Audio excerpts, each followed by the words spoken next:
আজ 25শে বৈশাখ কবিগুরু রবীন্দ্রনাথ ঠাকুরের 164তম জন্ম জয়ন্তী।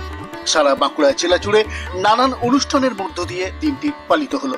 জেলা তথ্য ও সংস্কৃতি দপ্তরের উদ্যোগে এদিন বাঁকুড়া শহরের রবীন্দ্র ভবনে আয়োজন করা হয় কবি প্রণামের। ছিল নানান সাংস্কৃতিক অনুষ্ঠানের পসরাও।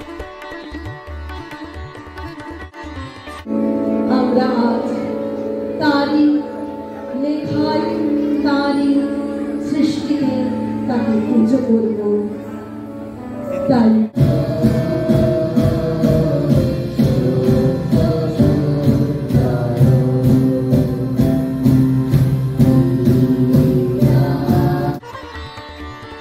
অন্যদিকে জেলার জঙ্গলমহলের সারেঙ্গা ব্লকের গড়গড়িয়া বোর্ড প্রাথমিক বিদ্যালয়ে এদিন রবীন্দ্রনাথ ঠাকুরের আবক্ষ মূর্তির উন্মোচন করেন বাঁকুড়া জেলা প্রাথমিক বিদ্যালয় সংসদের চেয়ারম্যান তথা প্রাক্তন মন্ত্রী অধ্যাপক শ্যামল সাঁতরা। এছাড়া অন্যান্যদের মধ্যে উপস্থিত ছিলেন তালডাংরা বিধানসভার বিধায়ক ফাল্গুনী সিংহবাবু, রায়পুর বিধানসভার বিধায়ক মৃত্যুঞ্জয় মুর্মু, জেলা সহকারী বিদ্যালয়ের সহ পরিদর্শক সঞ্জীব দাস চক্রবর্তী, সারেঙ্গার অবর বিদ্যালয় পরিদর্শক সোনালী মুর্মু, WBTPTA এর সভাপতি সাথী ব্যানার্জি, সারেঙ্গার যুগ্ম সমষ্টি উন্নয়ন আধিকারিক রকি চন্দ্র দাস, জাতীয় শিক্ষক জগবন্ধু মাহাতো, বিশিষ্ট কবি শিক্ষক রাধা মাধব মুখার্জি সহ এলাকার বিশিষ্ট ব্যক্তিরা।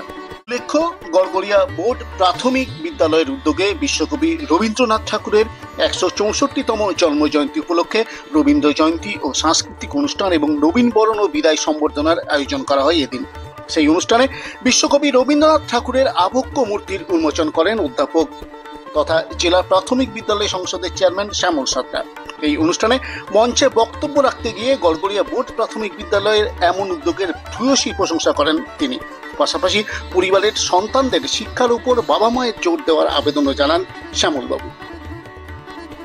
আমি বলি যে বিশ্বকবি রবীন্দ্রনাথ ঠাকুরের 165তম জন্মজয়ন্তী উপলক্ষে এই যে গড়গড়া বোর্ড প্রাথমিক বিদ্যালয় তার যে বিশেষ আয়োজন এবং তার সাথে সাথে বিশ্বকবি রবীন্দ্রনাথ ঠাকুরের যে আবক্ষ মূর্তি তার যে শুভ সূচনা, সেটা অত্যন্ত প্রাসঙ্গিক আজকের দিনে।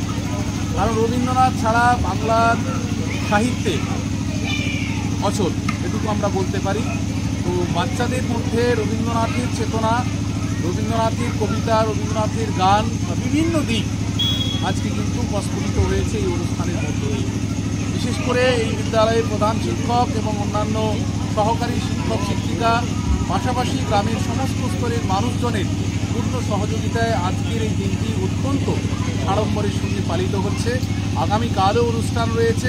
আমরা চাই যে এই অনুষ্ঠানের মধ্য দিয়ে আগামী প্রজন্মের ছেলে মেয়েদেরকে রবীন্দ্র ভাবনার সাথে সাথে আরও অনেক মহাপুরুষদের বাণী বা মহাপুরুষদের শ্রদ্ধা জ্ঞাপনকে আরও উৎসাহিত। সঞ্জয় ঘটকের প্রতিবেদন, বাঁকুড়া 24x7।